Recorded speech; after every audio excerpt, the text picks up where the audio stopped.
Hi, I'm with Seward County Community College, and we are celebrating Hispanic Heritage Month. I'm here with men's soccer coach Jaime Beltran. How are you doing today, Jaime? Not bad, not bad. How are you today, Phil? Good, good. And so, why don't you give us a little bit of background about yourself? And I'm not sure there's a way to do it with just a little bit. There's since you asked about my growing up, lived in lots of different places when I was younger. My mom used to work for the Colombian national airline named Avianca, which is the biggest airline in Colombia and one of the oldest in all of the Americas. And so obviously I was born in Colombia and I was there till I was 4 years old. And then for many reasons we ended up in Dominican Republic in Santo Domingo, which is the capital of the Dominican Republic. And then, like I said, she worked for Avianca. We got moved around. I had the opportunity to live in Italy for a year where we played soccer. Then after Italy, went back to Dominican Republic because once the soccer opportunity ended in Italy, she had more professional contacts, more things there. So we went back. And then from there, eventually ended up in Miami, Florida, which is its own Hispanic heritage. And that's where I graduated from high school. So lots of different residences that could all fit depending on how you look at it. So just geographically very diverse. And it's pretty fascinating, actually. So, you grew up in Colombia, you went to the Dominican Republic, and then Miami, which is basically a lot of Cuban over there. So, talk a little bit about that. Did you the differences? I know that you were really young back then, but at the same time too, did you notice the differences and the influences among this, Hispanic cultures out there? What are you trying to say back then, Phil? I'm still really young. I don't know what you're trying to be funny right now. So obviously there are definitely some differences.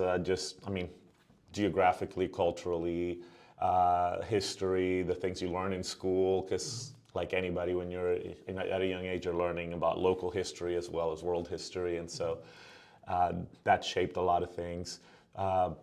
Differences in food, differences in some of the words. It's the same language in general, but accents are different. It's just like different parts of the U.S. itself, or the U.S. and England, and the U.S. and Canada, and Australia. It's all English, but everybody sounds a little different. So yes, there was a lot of that. And in Miami, yes, there's a lot of Cuban influence, but there's a lot of Colombians, there's a lot of Dominicans, there's a lot of people that I had some shared background with, and then there's also Argentinians and Brazilians and people from everywhere. Miami was pretty much like we have a mini situation here with Seward Soccer. It was people from everywhere, literally. So yeah, food, language, very different. It's not, a lot of people think Hispanic culture is one monolith that is all the same, and it's absolutely not. It's very different. From regions within the same country, you see differences if you really dive into it.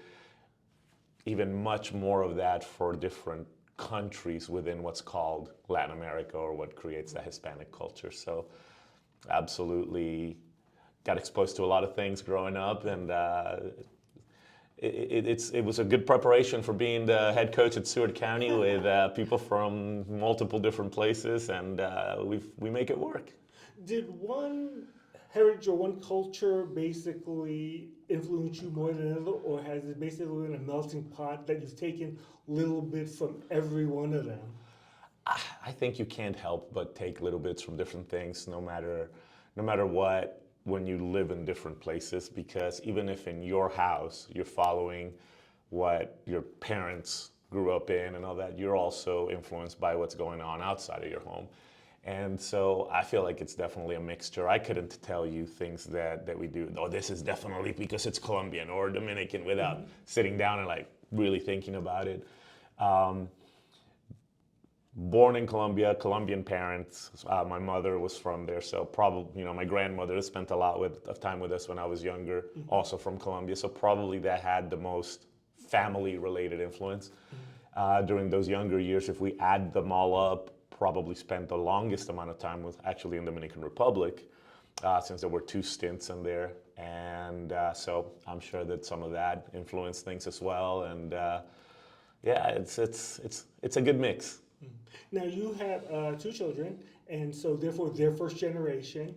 Talk a little bit about that and how important it is for them and for them to sort of embrace their heritage. And I'm sure that, again, such a diversity from you to sort of pass that along. How important is that you think that it is for you that you pass that along to them?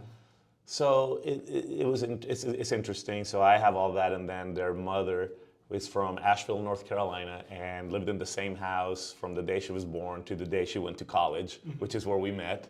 So very different, different history, and so it was again an interesting mix of things. And both of the kids were born in North Carolina when we still lived there, and then they haven't gotten to live internationally. But you know, coaching is a very particular animal in terms of how much sometimes you move around and things like that. So they were born in Gastonia, North Carolina.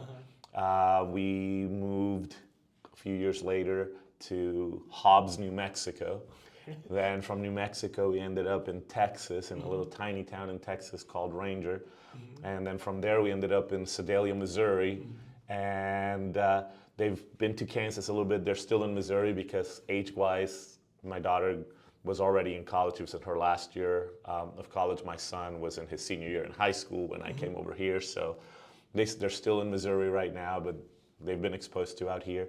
As far as the importance of the multicultural side, it's not anything that we sat down and said, we're going to teach them this or this or this, but the exposure's there, obviously. Grandparents, they have a grandmother from the mountains of Asheville, North Carolina, and a grandmother that has lived in Colombia, Dominican Republic, Italy, Miami, and so that there was a lot of that. Food-wise, they've been exposed to a lot of different food, Latin American food, Italian food, and through that and through my grandmother, great-grandmother for them, when she was still around, she spent a lot of time with them when they were really little too. And so it's funny, it's just the way they refer to their grandparents was interesting, because I'm not even sure where it came from, but my grandmother, their great-grandmother, they called her Leela.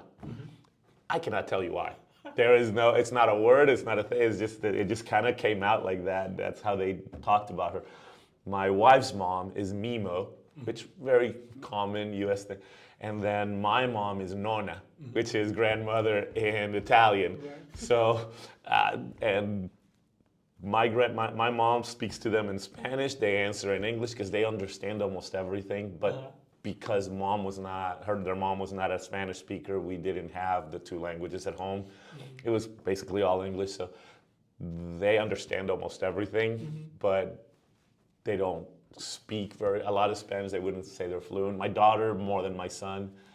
But yeah, it was funny because she would speak to them in Spanish. They would respond in English, then talk to their other grandmother in English.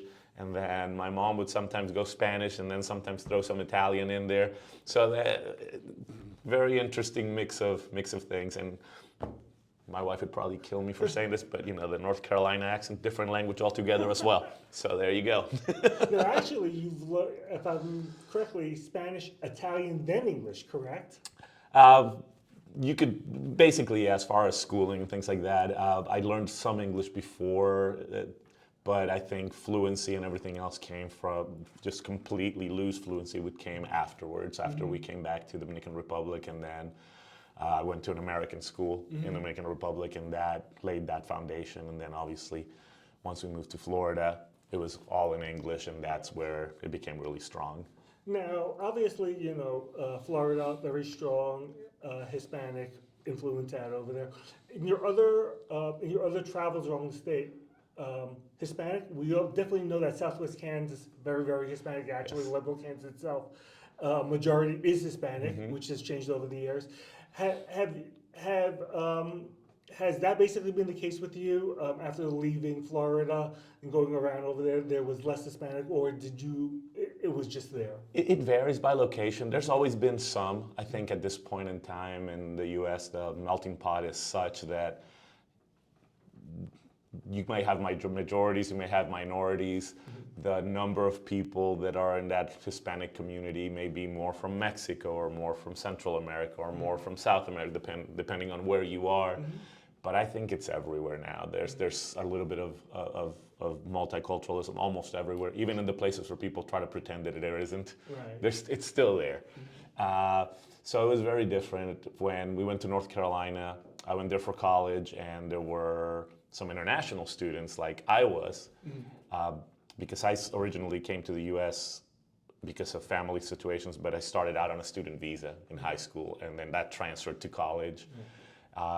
So some different experiences that way. Then when we went to New Mexico, obviously a lot of Hispanic culture in that area, a lot of people from El Paso, Texas, which is right on the border, that were students at the college that I worked at over there.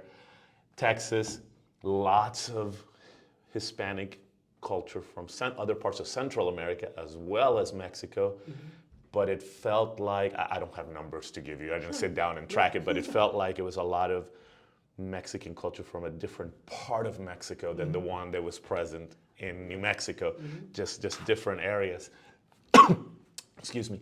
And then when I went to Sedalia, Missouri, a lot less, but there were some pockets, and we had several players that were from a Hispanic background that were local. Again, it seemed to be more in pockets of the community as opposed to all over, spread out. And then obviously now liberal, well, like you said, it's one of those areas in Kansas where you wouldn't think it, but it's majority Hispanic. So that's been an experience getting to adapt to that. I like it because the food's good, but I've never seen so many Mexican restaurants in one small town. It's like, my goodness. Now, being the coach over there, we had talked about the diversity of that. How much of an advantage does that give you with all the kids from different places, especially Hispanic cultures out over there? But you've been so many places out of. Do you think that gives you an advantage to say, like, hey, I understand this. Hey, I understand. I've been there. I think it does. It sure as heck can't hurt when I can speak to a family. You know, a lot of times the kids will know English well enough to, be able to pass their tests, to be able to come and get their visas and all that, but many times the families don't necessarily speak English. And when I'm speaking to a kid from any part of Latin America that's Spanish speaking, I can speak to the parent in their language. Right. Not just to the student, but also to the parent. I can tell them, I understand the way the family dynamics are different where you're from, because I was born in Colombia, because I lived in the Caribbean. We have Colombian players here. We have a goalkeeper this year that's from the Dominican Republic. We can talk geography. We can talk, oh yeah, I'm from here, I'm from there. I've been to the places you grew up in. And we also have an Italian player this year, and I can talk to him in Italian. So it gets interesting on the field, because it's funny, it's almost like what I said about my children with Spanish. I've been around so many Brazilian players that I've had, which is a different language, even though it still Portuguese kind of fits. Yeah, it's Portuguese. I can't speak Portuguese, but I understand, I think, 80 to 90% of what they say. They know better than to say the wrong things around me. But it's interesting because there's Portuguese here, then there's Italian there, then there's Spanish, then there's English with several different accents. And I'm in the middle of all of it, and I feel comfortable with every piece of it. And I'm not sure everybody can say that. Even folks that might be from a multicultural background, they might have two. Right. But how many of them have all three or all four? And so I feel like it's an advantage, and I've never found a disadvantage to it. So there you go. Do you have a memory, one specific memory growing up, that maybe kind of defines you? Goodness, probably not, because you're talking about a lot of years. Like you said, you tried to tell me I was old, and now you're making me feel old. I don't appreciate it, Phil. But there's been a lot of years in a lot of different places. I feel like there's too many things that come from too many places. So I don't know that there's just one. Just too many going in, and that's what makes you, I think. There you go. I'm complicated. So there you go. My memory is that I've got too many memories of too many different things. So I'm a complex individual. There you go. Don't disagree with that. Coach, thank you so much for sharing your story over there.